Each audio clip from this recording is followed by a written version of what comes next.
Thanks for checking out another clip of the Cashflow Contractor. We'd love to have you as a part of our audience. Click subscribe wherever you get your podcasts. Find and fix the one constraint. And this one is particularly fascinating. What do you mean by one constraint? So this one's the hardest one to grasp for a lot of people, in my opinion. Out of all of them, this is where you get hung up, and I get hung up on this all the time. And it comes from The Goal by Eli Goldratt, where he says, in his analogy of the factory that he's taking over and has to turn around in 90 days, he's trying to figure out what to fix and what to work on. And I forget the professor's name, the physics professor or whatever, talks about how if the goal is throughput, as much as we can get through the factory as possible to achieve bottom line profit, there's only one constraint that is keeping us from that at any given time. And once we solve it, the new constraint will arrive. But there's only one constraint inside of that process of front to back. And the same is true for any business.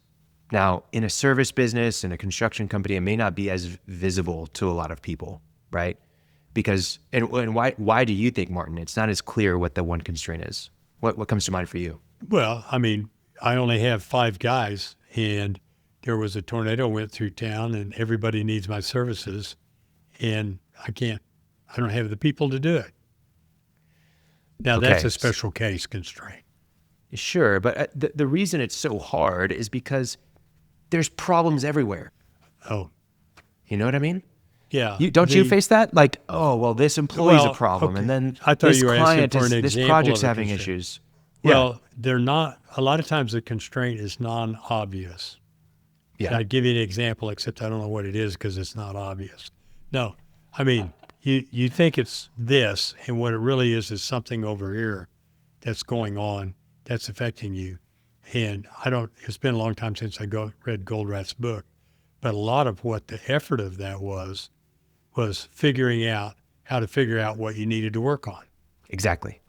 Well, and I think there's all different kinds of analogies. Where does work pile up and all this kind of stuff.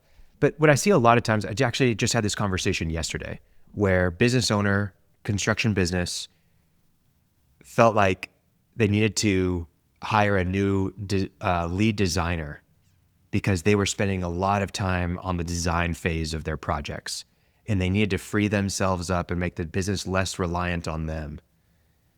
And while that may be true, that's a problem, they need to let that fire burn for a little while, because their biggest constraint to profitability was project management, where they only have one project manager right now, and there's 27 projects, and things are falling through the cracks, and it's a mess, and that person's working weekends, and they're having to outsource project management. It's costing them a fortune, and they really need that in-house because that's why they're not as profitable as they should be, right?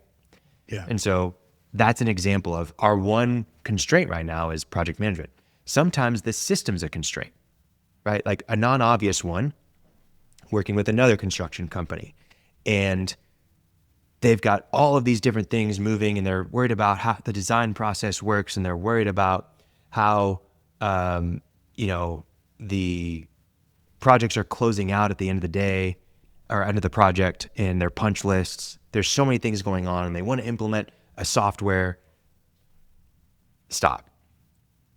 You are still working inside of iMessages and WhatsApp across the board.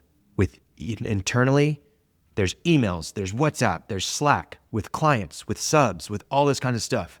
Stop. Your constraint is communication. We can go and implement all these other things, but if you start communicating incorrectly, none of it works.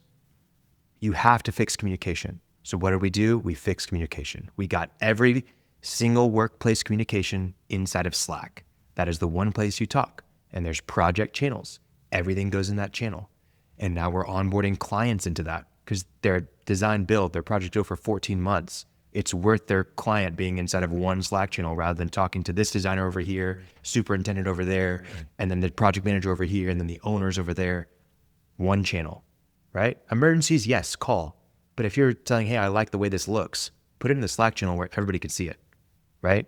Right. So that's an example of the one constraint. And what's hard about this for business owners is that there's so many fires going on and they want to fix all of it. And your time is best served focusing, I don't want to say 100% of your time because that's really ruthless and no one's really capable of doing that. But 75% of your time, what you spend your weeks on, maybe not your full days on, but your weeks are focused on the one constraint, right? And if you know it's a constraint, if you can't solve it in a week, right? If you're solving it really fast, it wasn't a constraint, right? It's usually not that easy to get temporary problem. Yeah, or it's a small piece of the constraint. Yeah. Right. It's usually going to take a lot longer to get that constraint solved.